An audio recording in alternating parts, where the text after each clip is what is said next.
Good afternoon, everyone, and welcome to this week's Ask Me Anything session. I'm Staff Sergeant Mary Lou Schwint, and I am here today with Constable Lisa Lawrence. And we are here today to answer your questions on the recruitment process and the areas of assessment. So I want to just start off saying what a privilege it is to be here today doing this. This is a big year for women in policing. It's 50 years we're celebrating women in policing. So I'm really privileged today to be here with Constable Lisa Lawrence to celebrate this and to answer your questions. Lisa, maybe I'll turn it over to you. You can introduce yourself and we'll go from there. Okay, thanks. Staff, hi, I'm Constable Lisa Lawrence. I'm a recruiter with Uniform Recruitment, but I'm stationed here in Thunder Bay, Ontario. Yes, and I'm actually in beautiful Tiviadale today. I've got a wonderful office here. I was kind of looking at the background when I set up. It's kind of plain, but I'm in a detachment commander's office that's not mine. So I'm pretty sure if I start hanging pictures or stuff, he might have something to say about that when he comes in. But so I apologize for the boring background. But yeah, I'm in Wellington County, and like Lisa mentioned, she's up in Thunder Bay. So we may be a few miles apart, but we've got some great information to bring to you today. We actually wanted to start off with telling you about a couple events coming up through OPP Recruitment. And Lisa, I'll let you go with the first one we've got coming up. Okay, August 22nd, we have a great opportunity. It's an interactive event. It provides French and English speaking individuals that are interested in a policing career with the opportunity to discover bilingual positions across the province. So it's designed to get you to become your competitive best. So write down August 22nd, 8:30 a.m. to 5:30 p.m. It's going to be in Ottawa at La Cité Collégiale. So it's focusing on the key areas of assessment, and that includes the shuttle run testing. So it's limited space, so sign up, opp.ca/events. Excellent. Thank you, Lisa. And for those of you watching, I made Lisa do that one because she pronounces that last detail a lot better than I did. So great job on that. We do have another event coming up. We haven't posted it yet, but stay tuned. It will be coming out soon. It is geared towards women. And we are hosting it at the OPP at General Headquarters in Aurelia. That's going to happen on August the 17th. And again, it's going to be an information session and a chance to participate in the shuttle run. So we will talk about the shuttle run later on in this AMA, because I know there's a lot of questions around that, and it's a big part of our process. So it's important that we do that. But yeah, we will cover that. I can't believe, Lisa, that it's July 17th. I was just looking at the calendar here when we were getting going. We're almost halfway through the summer already. So this summer is flying by. We've got another recruit class starting at the end of August. And then we have the fourth one of the year will be starting end of November, beginning of December. So we have been busy in uniform recruitment hiring, and we're going to continue to hire. So we need your application. We need good candidates, and we want to make sure that you are prepared for the application process. So that's why we're here today. So make sure you pop your questions into the chat, and we will try to get to each and every one of them. I think what we're going to do, though, today is start off with fitness.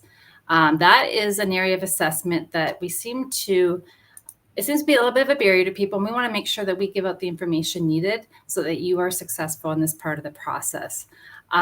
So for OPP, and actually for any police service in Ontario, when you attend Ontario Police College, part of the training requires that you're able to successfully pass the prep test.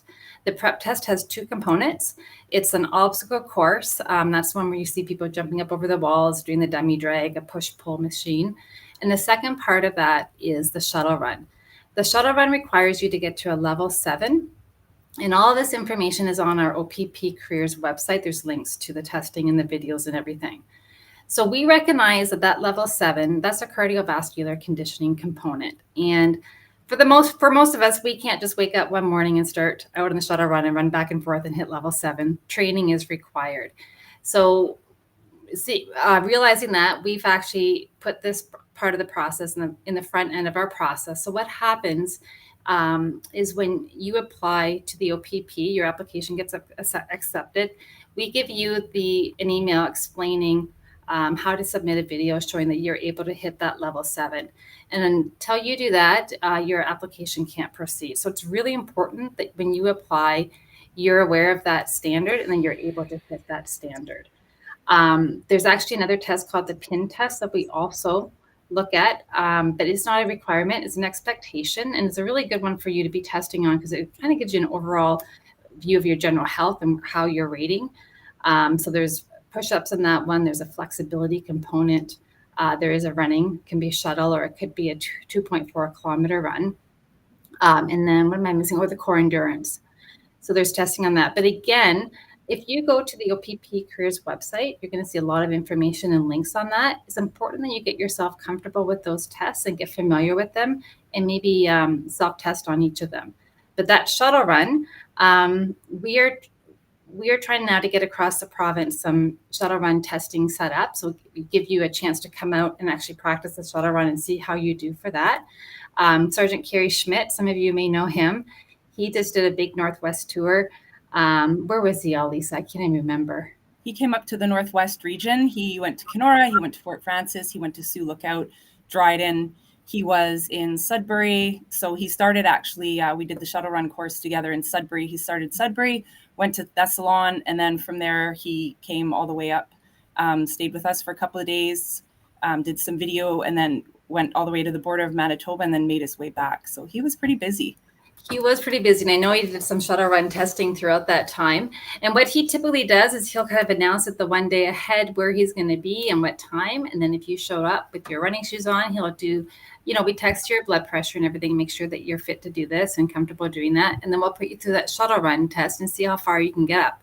If you hit that level 7, which is fantastic, we'll take your name and information, and we will send you a certificate letting you know that, hey, you've hit level 7. When you apply, and if it's within 30 days, we will let you skip that part of our process and you'll go right to the next screening stage. So there's a good benefit to coming out, and you get to meet Kerry Schmidt or any other of our recruiters or our ambassadors and get a chance to do that shuttle run as a group. Sometimes doing it as a group is a little bit less painful than doing it on your own, I find. And one thing I wanted to mention too is when you're doing the PIN test, look at our fitness logs. At the top of our fitness logs, you have the website, www.pfpo.org. So what that does, it allows you to download the scoring matrix for the PIN test. So on our website, it shows you all how to conduct these at home, or you can do them in the gym. And then 75% or above is what our expectation is of you guys. So if you download that scoring matrix and start now doing that, then you'll have confidence and you'll be able to know what your score is ahead of applying. So you know what, you brought up the fitness logs. Let's talk about those, because that's part of our process that sometimes we struggle getting the right information or the best information from candidates. So when you apply to us, you're actually required to submit the 2 weeks, most recent weeks of your fitness logs with your application. And then you're required throughout the process to maintain fitness logs throughout and submit them to us. These fitness logs, there's several columns. They talk about running. There's a strength column, other activities. They speak to stress management and your sleeping, and they give you an area to input your shuttle run score or your PIN testing score. I know that they're not a crowd favorite as far as filling them out, and I get that. But we need people to understand that this is our way of assessing your fitness and your commitment to fitness. The one thing you can really control when you go to Ontario Police College, that is a really busy time. If you've ever talked to anyone that's attended a police college, and every police officer in Ontario is required to go there, you are kept busy with academics, in-class stuff. You do scenarios, you're doing driving, you're doing firearms, defensive tactics, you're away from home. The pressures are real. And on top of that, you're required to keep your fitness up so that you can pass the fitness test, the prep test during that time. So we always tell people you are in control. When you come into this, when you start with the OPP, your level of fitness is 100% solely dependent on you. So coming into it with the borderline pass or knowing you're going to struggle, that's going to put a lot of extra pressure on you throughout the process. So why not come into it knowing and being confident in your abilities, having those good habits in place that you're working out several times a week, and really feeling confident about that. That way you'll have more time to focus on your other things, your academics. And if by chance your fitness does slip over those next 12 weeks of training, at least you've got a little bit of a buffer there that you know that you're going to pass that. So we really encourage people, when we look at your files, we are looking at those logs. So we're hoping, or we're wanting to see that you're running minimum 3 times a week anyhow. The distances, we do a group run up at the Provincial Police Academy during your time with us there of up to 10 kilometers. That's not a timed run, but we want to make sure that you're comfortable doing it. So working up to those distances is really important. The 2.4 kilometer run time, that one's a really important one to us. That one's a pin test run. And what they say is the equivalent to a level 7 on your shuttle would you being able to do that 2.4 kilometer run in under 12 minutes and 38 seconds. So there's a couple of numbers I'm throwing at you right now. Maybe go test yourself on a 2.4 kilometer run, see how you can do, because it could be that you're tested on that up at the PPA with us. But putting that information on your logs, we're looking at that throughout your process, and we're assessing your commitment to fitness through those logs. We're looking for some strength training in there, of course, and we're also looking at stress management. We recognize that that's really important for our members to have good stress management techniques and awareness on that. So inputting there, whether it's walking your dog or doing yoga, maybe it's a hot tub, inputting that information is important for us to see as well. Lisa, what else can we add about the logs? Just remember too, training smarter and not harder. So maybe gear your fitness towards our fitness testing. So I know lots of different people come from different types of backgrounds. I know I've had candidates that were bodybuilders, they were marathon runners, so everybody's training is always different, but just remember, in order to be successful at our training goals, sometimes you might have to train a little bit differently. And then it's also important to remember training on a treadmill is very different. We don't test on treadmills. So training, we test on outdoor running. So training on a treadmill, your times are going to not be the same as what you would outdoors. So just remember that. I know if you sometimes winter or icy conditions, it's raining, and sometimes you can't always train outdoors. So if you are going to train on a treadmill, the 3% incline will give you the best kind of comparative to outdoor running. And then, as the staff mentioned, make sure on your fitness logs you're doing detailed. So distance, make sure you're adding like miles or kilometers. And we always want minutes and seconds as well. So if it's like 12 minutes, and 58 seconds, put 12 minutes, 58 seconds. Don't just put like 13 minutes. So really the minutes and the distance, that's what I'm seeing the most when candidates come through is they're not giving yourself enough credit on your fitness logs. So just remember you're competing against 1,000+ people across the province. And so you want to be at your competitive best. So what is it about you that, why are you the most competitive? So how you do that is detailed fitness logs, detailed application, things like that. Does that make sense to everybody? If there's any questions regarding fitness logs, put it in the chat and we'll do our best to answer your questions. One of the tips that I heard recently, and I've heard now a couple of women have had success with it, is that shuttle run seems to be like that level 5.5 is where people really, once they get there, they're not being able to make that next step to level 7. It gets to be uncomfortable around level 5. I think we can all agree on that. If you don't like running a lot, level 5 gets to be a bit uncomfortable, and it becomes maybe a little bit of a mental push at that point and some more conditioning. But if you're someone in that situation where you've been training for a while now, you just can't seem to push past level 5, my suggestion is to warm up. Make sure you do a bit of a warm up and get going.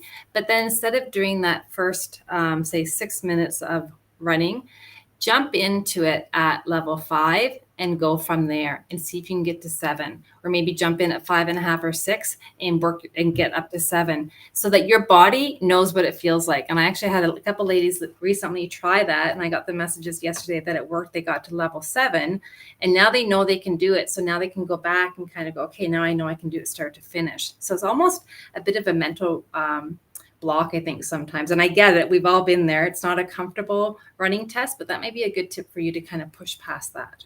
Well, if you've never been past level 5, you don't really know the cadence. You don't really know how fast it really is. And so if you try it there, and then you'll get to see, adjust your training and your running to how fast the beeps go. Just remember, it's like 8 full lengths to 1 level. So it really isn't like, it seems like a lot, but really, it's like 8 and then you're at a whole new level. So if that helps, counting down like 8, 7, 6, that distracts you from when you're really, really tired and you can't push anymore. It's just like, okay, 7 more, 6 more, 5 more. And I think, see, we're opposite. I don't want to know. I just want to keep running until I hear the next level and go, okay, good, it's there again. So yeah. We've got a couple of questions here. Any tips for push-ups? So we are not fitness trained professionals. Lisa and I both, I think, enjoy the gym. We both do our workouts consistently, and whether it's for stress management, for whatever, good functional fitness. So we're not actually able to give you like, here's your training guides, or this is what you should do. What I can tell you is that personally, if I was going to work on push-ups, I'd be doing things like bench press, plank holds, and maybe reaching out to a personal trainer. Pull-ups, actual push-ups, not modified push-ups either. I would recommend doing the full push-ups, and even, different variations of push-ups. Yeah. So go online and look up some of those. We have to be cognizant of the fact that we're not trained fitness professionals. We each have our own training programs, but those are a couple of things that maybe you could look at doing. Another question here, are all 4 components of the PIN test to be done in the same day? Yes, when we're testing you on your PIN, you will generally do the push-ups, then the core endurance, and then the flexibility. Yeah. And then you'll go for your run. The run is usually done last for the PIN test, and it's all basically back to back. You may have a few minutes between as you transition, but they're all within one period of time there. And a lot of the core endurance, that it's glutes and hamstrings, that's the strength. So yes. I know a lot of people find it's painful in their lower back, but doing some exercises that help strengthen those will help you as well. That's significant, yeah, because people think also the plank hold relates to your core endurance, but really what you want to do is train your glutes and hamstrings for that movement, for sure. The question here, can you apply if you have a hearing aid device? I try to avoid answering specific questions like this. However, what I will say is go online to the frequently asked questions. We have a section there on medical. In there's a link to our vision and hearing requirements. Print that off. I would take it to your audiologist and have them take a look at it, and they can let you know if you're going to pass it or not. We do have officers with hearing aid devices for sure, but like I said, I just need to direct you to your audiologist, take those documents, and they can let you know if you're going to meet standard on that. We do have one. Is it possible for a foreigner to apply from a different country, and what is the age limit? So our minimum requirements are on our website, the oppa.ca/careers, minimum 18 years of age. And yes, you can apply to us. You do have to be a permanent citizen, have your permanent residence card. Right. Can you apply if you're from New Brunswick? Yes. You know what? COVID was hard on us in a lot of ways, but I can tell you, as far as recruiting goes, it really opened up our ability to recruit and test potential candidates for the OPP. So our process now is essentially the most of it is virtual. So you can apply out of province. Our interviews are done virtually through a Microsoft Teams application. The fitness component, like I said, you send in a video of yourself doing that shuttle run. We give you the guidelines on how to set that up. Our background investigations are done virtually. Some BGIs will still go and do a home visit in person. It just depends on the logistics if it makes sense or not. And then even psych testing is done online now. So absolutely, you can apply from another province, and then we will try to make sure that you get enough notice so that you can get your move in and figure out where you're going once you get hired. So yeah, we welcome applicants from another province for sure. Another one that's a really good question is regarding the fitness logs. Is it beneficial to hold on to more than 2 weeks of logs in case a recruiter asks for more? So what we do is that's the minimum requirement that we ask for 2 weeks of logs, because we want to see that, your dedication to fitness. But absolutely, I would download, all those fitness logs. You can keep them as a guide. It's a journal. It will help you log. And throughout the process, we want to see that you're continuing to maintain your fitness. So that's really important. So that's a great way to start. Even if you're not at your competitive best right now, download our fitness logs and start testing for your PIN, test for your shuttle run. Try it once weekly if you can. That counts for a cardio day. Try your PIN test. And that way you can see your improvement from the time that you started this journey until the time you apply and when you're successful. So absolutely, I would do more. That reminds me, we can jump back to that shuttle run. I know I keep we keep coming back to it, but it is important.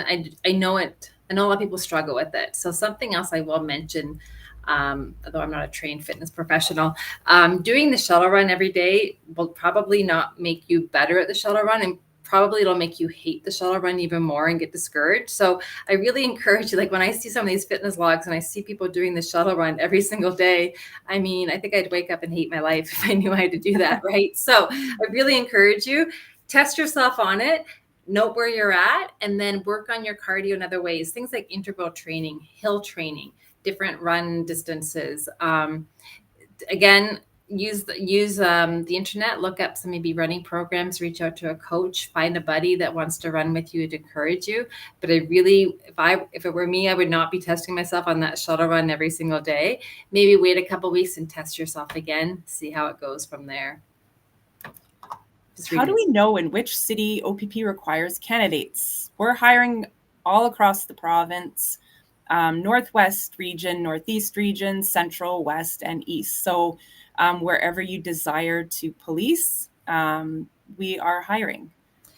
And you know what, when it comes to postings and where we post you, that seems to be one of the biggest questions out there, the misinformation out there. We are, like Lisa said, hiring all throughout Ontario.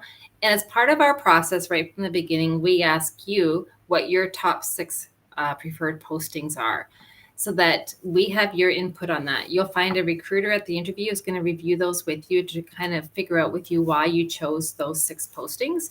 And then during your background investigation, your background investigator will also have conversations with you about them. We want to make sure that we are doing our best to place you where you're going to be successful and where you're going to be happy. We know there's different reasons people are choosing postings, and we need to understand those. We will do our best to place you where you want to go. And for the majority of our candidates, they're getting one of their top 4 picks of those postings. But what I really encourage you to do, and Lisa can probably speak to this even more, is research the potential postings out there. I think a lot of us, when we pick our postings, we get the map of Ontario, where do we live, and we draw a little radius around of where we want to drive. That's one way to do it. And if you literally aren't able to move, your family's not able to move, or whatever the situation will be, I understand that. But don't shut the door on an opportunity that you're not aware of. So Lisa, maybe you could talk about duration postings a little bit, and not even duration, but even expanding to Northwest, Northeast region. Yeah, so I know not everybody's able to move or wants to move. I'm actually originally from Ottawa. My first posting was Kenora. I didn't even know where that was. I had to flip over a map because I went to school on the East Coast. So I was like, where is Kenora? Back then, that's when I started 24 years ago. It was just basically, would you like a job, and you're going there. It's not, that's not the case anymore. We do like to give people their top 6 choices. So I went to Kenora. I haven't left the Northwest. I was stationed Sault Ste. Marie Detachment for in the Northeast, but then I've come back to the Northwest region. So someone from Southern Ontario coming up to Northwest region. So I, like staff said, do your research. And how can I do that? Call a recruiter that's in the Northwest region, like myself or Sergeant Mills. Northeast region, you have Sergeant Woodbury, you have Constable Good. They're in the Northeast region. We can talk about each detachment and what it offers, especially what you're looking for. So we actually will ask you what you're looking for professionally and personally. So we will help you out that way. But you can call detachments and ask, like, what kind of calls do you do? Do you do like general law enforcement? Is it mostly traffic? So you never really know until you actually just reach out and talk to a recruiter that knows the areas. And who knows, maybe you'll decide and join me in the Northwest. Yeah, I just really encourage everyone, do your research because the opportunities in Northwest, Northeast are incredible. The training opportunities you get, the exposure you get, cost of living, I think, is a little bit less than that HSD area that we're hearing about. So just do your research, take a look into it, ask the questions. And I mean, at the end of the day, if you can't relocate and you've got to stick with your original 6, that's fine. We'll work with you. We'll try to work with you, but just don't close the door on that opportunity in case it might be something that you could take advantage of. I know we always do information sessions regarding the regions. So, that's always something you can look up on our website. We always have Northwest region sessions. And I know in other regions, they do have information sessions regarding their regions. But yeah, attending an love to have you up here. is really important in this part of the process. You're going to get a lot of good information. Another question here, is there a written entrance test for OPP? No, we don't require the ATS or the TNT certificate. But if you check out OPP Careers website, it'll tell you the minimum requirements and the documents that you are required to submit. Is there anything that we can prepare for the interview, background, and psych? You know what? That all comes down to kind of areas of assessment, preparing yourself right from the beginning. So we've talked about fitness. Let's talk about communication in the process, Lisa. This is a big area of assessment that we are. I need everyone to know we are assessing you from day one on this. So whether it's email communication, whether it's your actual application, your verbal communication at interview, is all being assessed, and it's all important. As police officers, we are dealing with people every day. We're having to navigate situations every day, and the most powerful tool we have on our belt is actually our voice, is our communication skills. So it's really important that you're preparing for that. So make sure when you're doing your application, have somebody spell check for you, have somebody read over what you're writing, check your grammar, that sort of thing. Your emails to us, make sure they're professional. If I get an email that says, "Hey, how are you?" It is all slang. It's a little bit discouraging to read that. Like, just recognize that this is a professional business or organization. So make sure you're addressing people accordingly and that you're writing your emails accordingly. You can also ask your friends, family, or people, other professionals out there. Try and get somebody that, is not just going to say, "Oh yeah, your communication skills are awesome." Ask them, like, be honest with, and it's sometimes you have to work on them, and sometimes, we don't know how to communicate the best, or some people are just natural born communicators. But it is good to even do a mock interview with someone that's going to give you an honest assessment of yourself and ask, how are my communication skills? And you know what? Doing that mock interview, I've been in promotional processes before, obviously, and it's almost easier to do an interview in front of people you don't know rather than the people that you do know. So if you can find a friend or maybe a trusted colleague, or if you're under one of your parents' friend or a teacher, something that is willing to sit down and do a mock interview with you, chances are it'd be likely like really uncomfortable and you don't want to do it. And I understand that, but we often learn best when we put ourselves in uncomfortable situations. So if you are able to do that and get through that, when you sit down with Constable Lawrence or anyone or other recruiters, you're going to find that, hey, this actually seems a lot easier than when I had to do it in front of my buddies, mom or dad. So it's good practice, and it's really important that you're comfortable talking about yourself and your experiences. We expect people when they come into interviews probably to be a little bit nervous. We all get nervous. Constable Lawrence and I get nervous before we come on AMAs. You're talking to a group of people. Like, yeah. We get that. But you've got to kind of be able to work through it. And sometimes having that practice and that familiarity will help you work through it. So I really encourage you work on that. The other part of that, and there's a question here about how do you prepare for background and psych. The communication part in that stage as well is extremely important. So your background investigator is assigned to your file, and they generally have about 2 weeks to get everything done at the most. So it's really important that when they're communicating with you, that you are responding in a very timely fashion. So at the beginning of that process, they're going to be telling you exactly what they need. They're going to need financial documents. They're going to need you to set up interview times. They'll give you a list of times and dates. You may have to set them up yourself and let them know when those interviews are to take place. But that communication back to your BGI is really important. And just be aware that all those messages back and forth, they're assessing your communication and your professionalism in it. So that's a really important part of the process. Just scanning questions again here. During the process of the application, is it possible to apply for K-9? So this is how it works. So right away, you can't specialize during a process. So you're applying to be a frontline constable. And then once you're successful passing the Ontario Police College and you're successful passing your probation and you get some time on the front line, and then opportunities will arise through training, through advertisement, that you're able to apply. And the reason why we do this is because sometimes you think when you get on, this is, I really want to do this. And then as you're actually policing, you're doing frontline duties, you're getting your training, your mind changes a lot. So we do also have to have experience as a police officer to go in specialty units. So unfortunately, you can't apply right away, but you can actually, once you get on, those opportunities do come up. Timothy has a question. What happens if you pass the prep but not the PIN? So prep test is the mandatory one. You must pass that at OPC, the shuttle run and the obstacle course. You must get a passing mark in both of them to get your basic constable certificate. The PIN test is not a requirement, it's an expectation. So we would expect that you can come in with the ability to pass that PIN test, but if you don't, it's not a job requirement. But I will tell you though, like the pressure will be there and you will want to pass that. So keep working at it. I know that's the one test that age is actually works in your favor.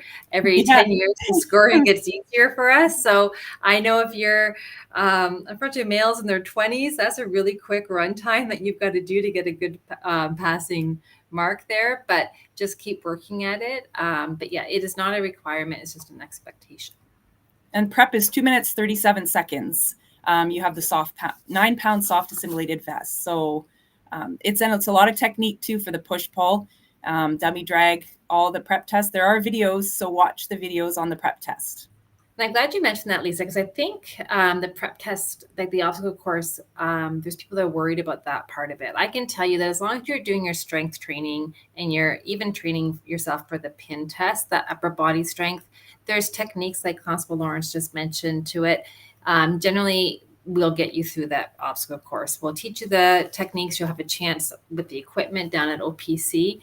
Maybe if you can find a prep session around you before OPC as well, but I wouldn't let that stop you. As long as you're training with your strength and your cardio, we should see you being successful there, but just make sure that cardio training is getting in.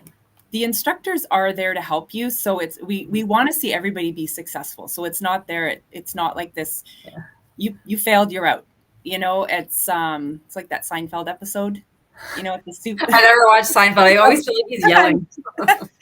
So anyhow, it's not like that. It's just, so the instructors will help you get to where you are as long as you put in the effort. So it's also a confidence thing. So if you're fit physically, and it helps mentally, it helps with this job because we do carry a lot of, like, the vest is heavy, with the boots and the belt, you're at 25 plus pounds. So it is really helpful, and it's confidence, but it is technique. Trust me, you can pass it. Next question here. I had a speeding ticket 4 months ago. I entered a not guilty plea. Haven't got a court date. How does it affect my application? So let's talk about driving. Minimum requirement is a G license with no more than 6 demerit points. Something to know about the driving. Obviously, that's a big part of our job. Frontline officers, your car is your office. So there's a lot going on in that car. And if you're heading to a high priority call, we want to make sure that we are comfortable with your ability to drive and that you're comfortable with your ability to drive. So if you don't have a lot of driving time behind you, or you're not driving a lot day to day right now, look for ways to increase your driving, your exposure to different types of roadways, highways, gravel roads, different weather conditions is really important that you get that experience and that comfort level. The 6 demerit points, that's the maximum points you can have when you apply to us. A lot of people, we discuss driving at interview, obviously. We discuss all the areas of assessment at the interview and in the background. I think there's that or that belief out there that if it doesn't show up when you run your driving record, it doesn't exist anymore. I think if you go to the MTO and you pull your driving abstract, you get the last 3 or 5 years or something. I don't even know what it is. It's just the recent. Just know that we actually get the full driving abstract, okay? So when we talk to you about your driving convictions or your warnings or your stops, first of all, if we're asking a question, we probably already know the answer. So just be upfront with us. So obviously getting a traffic ticket isn't the best day for anybody. But just be upfront with us. We're going to look at your driving history as a whole at the application.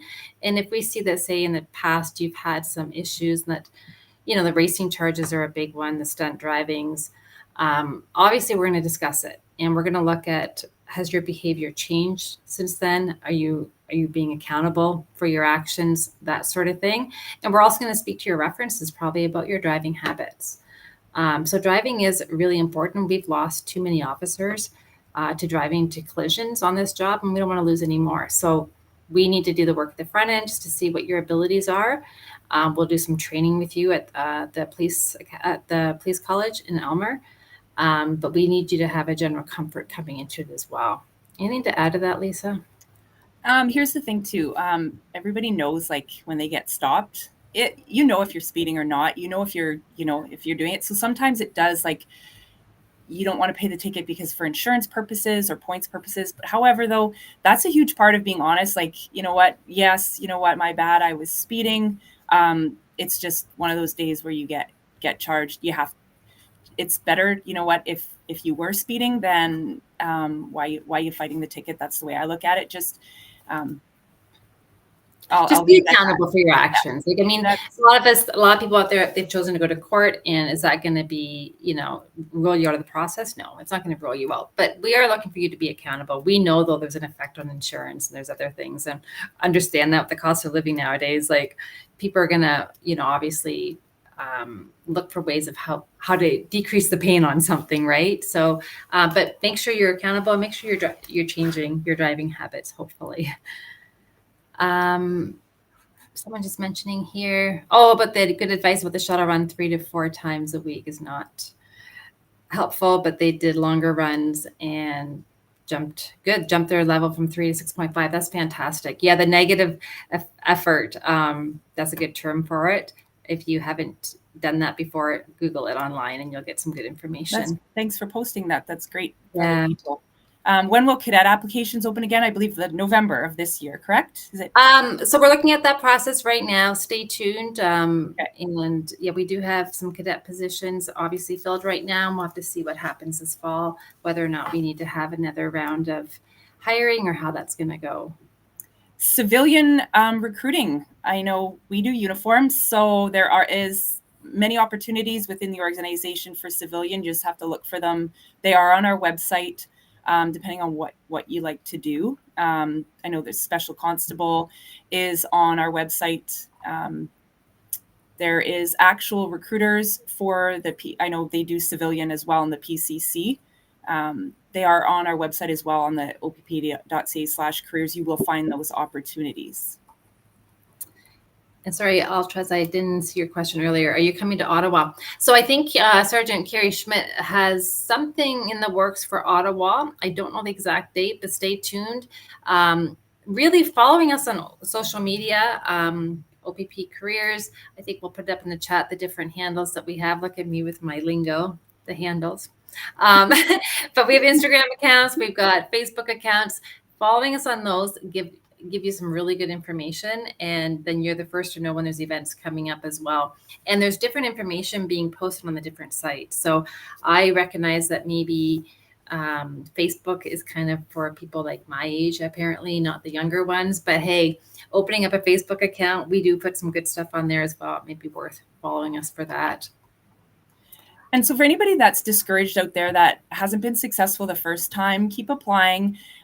Be honest with yourself. Give yourself a good assessment. If you weren't whatever stage you weren't successful at, sometimes, if it's application stage, interview, find out, why you think you weren't successful. Was it look at the 10 areas of assessment again? Was it your communication skills? Was it your was it your articulation? Whatever you feel you didn't do, or if you weren't at your competitive best, go over the areas of assessment again. Don't be discouraged.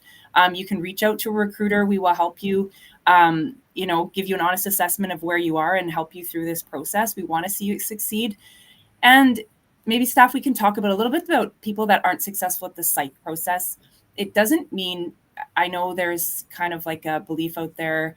I get people ask me, like, they're embarrassed to say they weren't successful at the psych process because they feel that, does that mean I'm not suitable or I'm crazy or things like that? And no, the answer is no. It doesn't. First of all, yeah, just keep in mind that we won't tell you, we don't disclose the reason you've been declined. So you might assume it was the psych part of it. There might be something else that's just, we feel that you're not ready right now. That's not, you're not competitive at this moment. Psych testing can be done once a year with us. So, psych testing can change over time. There's so many variables to it. So yeah, don't let that discourage you. Really what happens is when you get your letter and you're not successful, if that happens to you, I know that's a really disappointing day. It's frustrating. You're going to have, you're going to have to kind of work through that emotion, but hopefully this is where resiliency comes in. It's one of my favorite words, is that you're able to kind of step back and go, okay, it didn't work this time. You're not the first time. I believe our commissioner was turned down 4 times or something before he got on. So, and now he's the commissioner of the OPP. So failing at something is not necessarily a bad thing. You can come back stronger. So those areas of assessment, you'll find them on our website. Make sure you go through them and be honest with yourself, and find someone that will be brutally honest with you. Don't just find the person that's going to be the yes person and, make you feel great about yourself. Use them the first day when you're feeling really down and that you need to be pumped up, but then go and find that friend or that co-worker or that manager that's really going to be honest with you, and see where you can improve. Because the last thing you want to do, you've got to wait a year to reapply to us. You don't want to let that year go by just waiting for that date of July 17th. I'm going to apply again because this is the date I can apply, and nothing's changed. Because obviously we know how you were a year ago. We're going to want to see some changes this time when you come back to us. We're going to look for some areas of improvement. So anything you do is going to be better than nothing. So if you've improved your fitness, maybe your community service, right after COVID or during COVID and right after it, we heard a lot that people didn't have community service because the opportunities weren't there. That is well in the past now. There's tons of ways to volunteer in your community, and it is an important part of our process. And really, typically people want to be a police officer because you want to help people. So show us that before you come in. In saying that, I know that at different stages in your life, you have varying amount of spare time to contribute. I get that. I know when my daughter was younger, I had her on my own, like trying to volunteer, work, and raise a child is a lot. So I just made sure I involved myself in her activities, and I drove her nuts that way by always being around, right? But it was like the benefit of I got to be with my kid, but I was also giving back to the community. If you can do something like that, do something like that. Look for something. If you have the ability to involve yourself in marginalized communities, put yourself in a situation that you're not maybe comfortable with, or it's different for you. That's going to be a fantastic experience. And it's, a great way to give back to the community. We do talk about community service throughout the process. It is a area of assessment for us. And so being able to speak to something would be great. And when I talk about community service, just for the record, I don't consider the 40 hours that you have to do for high school as part of that, okay? We know that's a requirement, so get it done, but it's over and above what are you going to do beyond that. And so the reason why we don't tell people what happened in the process, so we want to see that you're giving yourself an honest assessment, able to reflect and use that time for growth and development. Don't look at it like you're never going to be a good police officer or that, you were a failure or anything. Just means that you weren't at your competitive best. So that's important. If you're not at your competitive best, it is better to hold off. I know you're excited to apply and you want to apply because you're looking for a job, but this is a career. And so if it takes you a few extra months, few extra steps to get to your competitive best, please do that, because we see people, they rush their application because they want to apply. And it's just like, oh, I wish you would have waited a few months and got those areas of assessment and been right at the top of your game rather than just throw in an application. Excellent. I was going to hammer off a couple of these questions here. The average age we've been hiring, I don't know what the average would be. There is no restriction as far as how old. So that question was earlier. 18 is the minimum. I know we've hired people in their early 50s, so I don't know the average age. I'm sorry. There is a 2.4 kilometer run. The 10 kilometer run, like I mentioned earlier, is done at the academy typically. It's not timed. You want to be able to do it within about an hour. That's the average, I would say. If you're a real keen runner and you run ahead of the group, chances are you're going to have to loop back and catch up with the people like myself that don't like running 10K, and you're going to have to end up running 12K or something. But training for it, just so you don't get the shin splints or the pulled hamstrings, is important. But it's not, like I said, it's not a timed run where it's a pass fail or anything. There's a lot of good questions about auxiliary. So auxiliary is an auxiliary program. Yes. So if you're looking for experience, police-related experience, going to community service events, you actually get on our areas of assessment by being an auxiliary officer. You actually, you get your leadership, you get your community service, you get police-related experience, goes towards motivation. So you're getting all that experience, plus you're able to work alongside the officers. So it is an excellent opportunity. If you have that opportunity and have that desire, apply to the auxiliary program. It's excellent. It really is fantastic. And we find a lot of people do the auxiliary for a year or two, and then they'll apply to us and be successful, right? I love the auxiliary program. When I work the road or when I'm doing events and the auxiliary officers show up, they're just fantastic. And they're being exposed to so much. They're gaining so much. It really is a great program. We have great auxiliary members up here in the Northwest region. Love them. They're awesome. There's a question that if you got, I don't see it now, but can you apply for other positions if your file is closed for regular recruit, or do you have to wait 1 year? No, you can apply for other positions. I think Constable Lawrence mentioned the civilian opportunities with us. Auxiliary, obviously, you can apply for that as well. So just go on OPP Careers. There's a civilian side to that as well, and you can research it through there. How much do you recommend people stay involved in volunteering before and after the application process? Okay, so Ethan, we just don't want you to check a box because we as police officers, we police in the community, we're involved in the community. So it's actually like a lifestyle, staying involved in the community. You got to do something you love. Don't just pick something community service that, hey, I'm going to get my community service. I'm going to go down to the local wherever, the shelter, food bank, wherever, it's just, and I'm going to check that box. It actually gives you a really great sense of self-pride, respect. You're actually getting to know the community members, and this is what we do as police officers. You can become a leader, you can become a mentor. So choose some community service that you're going to love, get involved, and stay involved. I can't tell you, no, don't do that, but we will look at that during the process. So it's actually it's an integrity thing too, on yourself, people, why do you want to be a police officer? Well, I want to give back to the community. And we look and they have no community service. So we want to see that people, it's something. I actually had one candidate that interviewed, and the passion they showed for actually the community service. And they said, I never really was involved before. And they said, I had coworkers that were involved in the community. And they said through them, I became so involved. And he said, I never really realized how fulfilling it would be to give back. So they were elated that they, and they're staying involved. They said, I will not give it up. So. Special skills. I'm going to hop over to another area of assessment really quickly because Lisa, you had mentioned this one that people seem to get confused on. What is a special skill? Can you define it? So a special skill. Okay. So we have this is the great question, because we have people, what's a special skill? I don't have any. And I'm like, anything that we have, I can give you examples, like a mechanic. Well, how is that relatable? Well, for commercial motor vehicles, I've had to change a tire on to my cruiser on the side of the road in the north, in the middle of the highway. And that's a skill actually my dad taught me before I got on this job, and thankfully he did, because I would have had to wait a couple hours for a tow truck. But so that's you don't think a special skill is important sometimes, but how is a mechanic? How is a carpenter? How is martial arts? How is languages are a special skill? Languages are a special skill. There's scuba diver.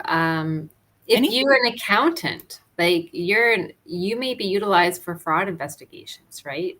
That training and that knowledge you have can transfer over. That's a special skill. Something that you're certified in and you took some training for is often what we're looking for. Something like CPR, first aid, it's not really a special skill. It's a minimum requirement. Being need organized. It's a good skill to have. It's great. But special skill, no, we don't really look at that as a special skill. So just dig deep with this one and see, if there are any certifications that you do have, your firearms safety course, hunter safety course. And if you don't have a special skill, that's okay. I always want to put that out there too. Not everyone's going to have something for that section. I look back at my application many, many years ago, and I'm not sure what I would have put in there And that's Rice Krispie squares. Baking them are really special skill because I make really good Rice Krispie squares. But like I may not have had one, so not everyone has them, and that's okay. That's an area that if you leave it blank, that's okay. Maybe if you want to start working on something and you think, hey, this is an interest I have, it would transfer over. Absolutely, go for it. That kind of training and that kind of initiative can also go to your education. So we're looking at your education as well during the process. And that minimum requirement is high school or your GED. I think it's called ACE now, actually. But that's your minimum. For education, we're assessing your ability to learn. That's what we're concerned about, because when you go to police college, the minimum requirement for a pass is 75% in each of your subjects. So we need to make sure that you have that ability to learn. And the way we do that is we look at your prior education. And sometimes that education is dated. So we also want to know that you have that thirst for learning or that interest in learning. So if it's been a while since you've attended like a post-secondary, or you've done your trades, or you've done high school, whatever it is, if it's been a while, make sure you take a look at that. That might be an area that you want to kind of increase prior to applying. So doing online certificates, not certifications, but something through Canadian Police Knowledge Network. Those are really good. So it's CPKN. They're online certificates you can do. I believe they're around $20 or $30 each. They're online. You do them in your own time. You get a certificate. You can include that in your application, or even after you've applied, if you've done them, you can upload them as an additional document to your application. And that just goes towards your motivation and your education, that you have that ability and that thirst for learning. There's also some free ones as well on that website. And then I know through the Mental Health Association, there's all sorts of associations that you can do some online learning. Through the University of Alberta, there is a 6-week Indigenous course. It's free, 6 weeks. You learn at your own pace. That's a great certification. Our challenges on our website, OPP The Bridge, Inclusion and Insights, those are amazing. And we look at that. If you're like, well, I only have my high school, is that okay? Yes, it is okay. We just want to see what you've done since then. And those certifications are a great way to show us that you're interested in learning and you have the ability to learn that way. Are fitness coach and life coaching considered special skills? Yep, the fitness coach for sure, because as we've discussed here, like that is, we're not able to speak to it too much, but if you've got some certification behind you, then that's fantastic. For your application, yes, you can. So when you sign up, you create your username, password. That is for you to have only. Nobody else can have it. So you can work at it at your own pace. So that's while you're. I would recommend gathering up all your documents, your certifications, your transcripts before you start the process. Get everything you need. It's just a little bit easier. But you can actually, once you hit submit, though. Right, staff, you can't. The only thing you can upload is your documents, but then that's about it. But you can actually, for that question after you apply, can you revisit your application and add on any courses you may be enrolling in the interim? So yes, you can. There's a question here. When does orientation start in Aurelia for each of the classes? Unfortunately, I'm at a different desk today. I don't have the exact dates. I know the one is coming up in August is August the 26th, I believe. The next one is end of November, beginning of December. Do you have it? Yep, December 9th it starts. So it works the online. We do have online 3 weeks online at the Provincial Police Academy, and then report date to the Ontario Police College for this intake is going to be September 1st, I believe. And then you actually 13 weeks at the Ontario Police College, and then you're back at the Provincial Police Academy for 8 weeks.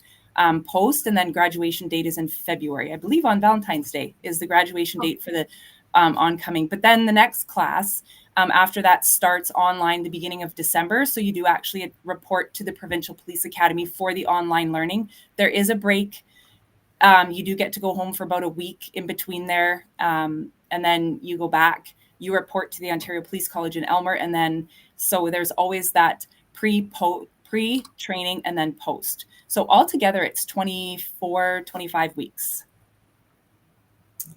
Excellent. So I'm just reading through the rest of these here. So yes. Staff, you can get mentored.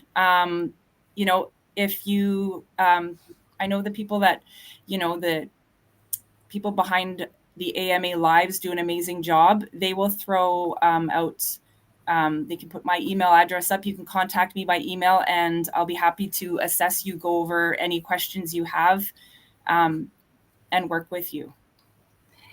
Is the OACP a requirement to apply? No, we removed that back in 2018, I believe it was, or 2019. It's not a requirement to apply anymore. If you have it, submit it with your application. We can use some of the results from it for your application, but you don't need it to apply. So I'm scrolling up here. I think we've got that. There's OPP. We also have a program called REACH, Recruit Essential Attributes for Competitive Candidates for Hiring, I think is what it stands for. Keep an eye on the REACH website because there'll be an upcoming mentor opportunity through that as well. That is a fantastic program if you get accepted into it. So keep that in mind as well. Someone's asking about the difference in RCMP versus OPP. RCMP is federal. I can't really speak to them. I mean, they're across Canada. Obviously, they've got some opportunities in Ontario, where obviously OPP, we are strictly in the province of Ontario. So our hiring, I think, is quite different. The training for them is 6 months out west, I believe, Regina, maybe. I want to tell you, I have 6 members of my family in the RCMP. So. Really? Yeah, I do. Yeah, so, I think all you can do is kind of like work-life balance. You got to kind of do the research on your own. Like, go on our website about the OPP, follow us on social media. You're going to get a really good idea of what our organization's about, the type of policing we do. The opportunities we have are incredible throughout the province, and you can transfer around during your career. And then as far as RCMP, you'll have to do that research for yourself there. OACP is not a requirement to apply for OPP. What else haven't we touched on for areas of assessment? I'm just looking over here. Motivation. We will ask you why you want to be a police officer. Like, was this a well thought out decision? Is this a spur of the moment? So make sure you're able to speak to that. Like, coming to things like an AMA today on a beautiful July afternoon, to me that shows motivation. You're choosing to listen to us and hear about the career and the application process. Attending information sessions, that shows motivation. Speaking to OPP officers, if you see an OPP officer and they're not busy, go up and ask them about their career, have that conversation. And yeah, just engage with them and you'll get a better idea, and a more well-rounded approach to it as well. So we're looking for the motivation, what you've done to prepare for a career with the OPP. Answer what auxiliary questions here. What's that? Sorry? We do have a question with auxiliary with Toronto. We won't hold that against you, but yes, you can still apply to the OPP. Absolutely. You have police-related experience with them. It's great to see that you're auxiliary with Toronto and you want to apply to the OPP. So, do one more question here and we'll wrap it up for the day. But the last question I've got here is, from your experience, what area in the application would you say most people get rejected? That one's tough. I will say right at the front end of the process, that fitness seems to be a struggle. And that just takes consistency and effort over time is what my gym owner always says. And I believe in it. Just being consistent with your fitness, your nutrition, all of that, it's all part and parcel. That is what's going to lead you to success in that part of it. The communication, I'm also finding that is an area that people are struggling with, whether it's verbal in the interview or the communication back and forth. So make sure that you are comfortable talking about yourself.